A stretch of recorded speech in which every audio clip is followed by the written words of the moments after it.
Welcome back. I am John P. Today we are going to be talking about what is a Swiss watch. Now, I know this seems like it's probably self-explanatory, right? Probably a Swiss watch is just a watch made in Switzerland. Now, I don't want to get all theoretical, technical, or philosophical, but truly, this question does come up at delraywatch.com. People, maybe they want to get into a watch for the first time, a luxury watch, and they ask, is a German watch better? Is a Swiss watch better? What about Seiko? Oh, Grand Seiko is made in Japan, but I heard they made these great movements, and these questions do happen. I know for longtime collectors, maybe some of this could be a little bit redundant, but Switzerland actually updated at the end of the year 2017 their requirements for what actually makes a Swiss watch. So we're going to talk about that, but guys, please do not forget to check out delraywatch.com where we have Swiss watches, Japanese watches, German watches, or any really kind of watches, places of origin of the watches for enthusiasts, delraywatch.com. And you can find me on Instagram, The Real John P. So Swiss watches, does everything in the watch need to be made in Switzerland? What about if Switzerland doesn't mine certain materials that are made up of the case, right? What if Switzerland doesn't really make a lot of brass? Or what if there's diamonds and Switzerland doesn't have the right kind of stones, right? This is something that does happen, and that's why there are certain requirements that Switzerland themselves place on things in order for them to be classified as made in Switzerland or Swiss made. Sometimes you'll see on watches Swiss made or just Swiss. That means it meets these requirements. Sometimes you see Swiss movement, right? And Switzerland kind of has this other distinction they'll allow brands to use to clearly tell a consumer the difference between, hey, this watch, the internal part of it, the movement, that was meeting the requirements of Swiss made, whereas the rest of it, not so much, or Swiss made, the whole watch is made in Switzerland. Now, the requirements have changed. They were different. They tried to make this 80% in the year 2017, but they kind of negotiated. They came down to a 60% threshold to meet Swiss made. Believe it or not everything has to be coming from or made in Switzerland. Now, let me just read this off here. We'll put it up on the screen. But interestingly enough, if a watch wants to call itself Swiss, its technical development has to actually happen in Switzerland, right? So they have to be coming up with this watch and thinking of it and doing that in Switzerland. With Zoom and everything today, that can be kind of difficult. The area gets kind of murky and gray, but the reality is they should probably, and I think they need to, have an office in Switzerland. Now, the watch must have a Swiss movement, and we'll talk about what actually makes a movement Swiss. But the movement also needs to be cased up, so put inside of the physical watch. The thing that makes it run needs to be put inside of the thing that you actually have on your wrist. On my wrist today, Breguet Classique. But that's what happens next. And this is probably the next step, which is the grayest part of this, or the most murky on the Swiss distinction today, is that the manufacturer has to have 60% of the manufacturing cost incurred in Switzerland. So basically 60% of the cost of manufacture has to happen in Switzerland. Now, if we think about it,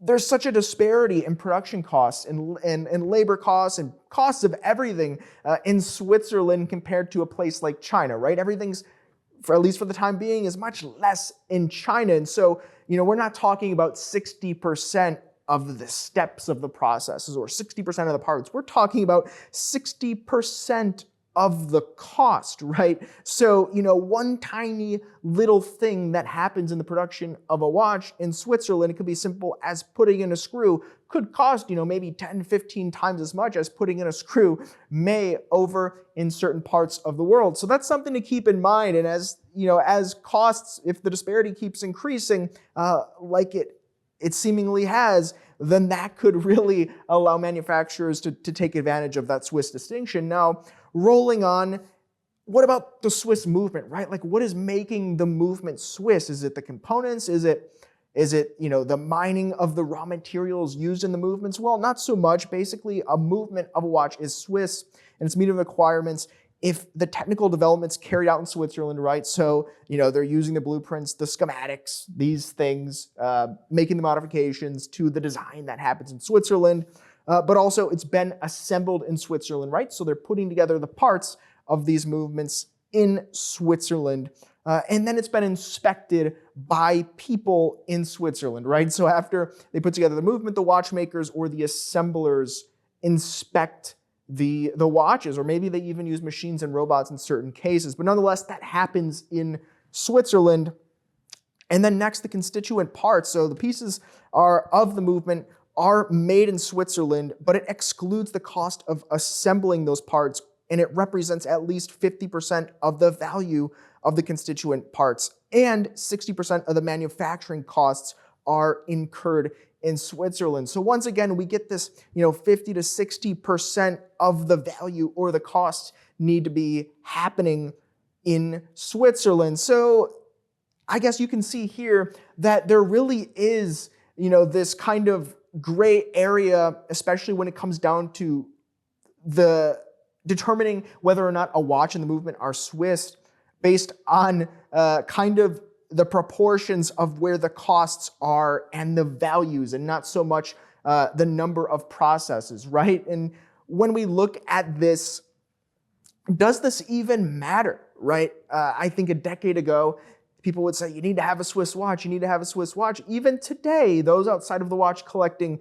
community, it's all about Swiss watches. There's many even watch dealers that have started out a long time ago that call themselves Swiss Watch XYZ, this and that. Swiss watch is kind of that phrase that just stands for quality. Now, we're not going to go into the history of Swiss watches and, how the watchmakers, traveled through Europe and ended up in Switzerland because of, religious persecution or anything like that. There's an interesting backstory to how Switzerland kind of became the watchmaking capital of the world. But as we can see here, in terms of the percentages and kind of the weighting in the value of labor in the parts, it doesn't make a big deal, in my opinion, when a watch is Swiss. Now, there are many companies in Switzerland that certainly I would want a brand to be taking advantage of, right? For example, for those unaware, Switzerland has hundreds and hundreds of companies that all specialize in certain things, right? So when Breitling, example, wants a dial for one of their watches, they don't really just make the dial. I'm using Breitling as an example, but really any of the brands. When they want a dial, generally they're shopping around to dial manufacturer companies out there. Think of the earliest dial manufacturers like Singer for Rolex, right?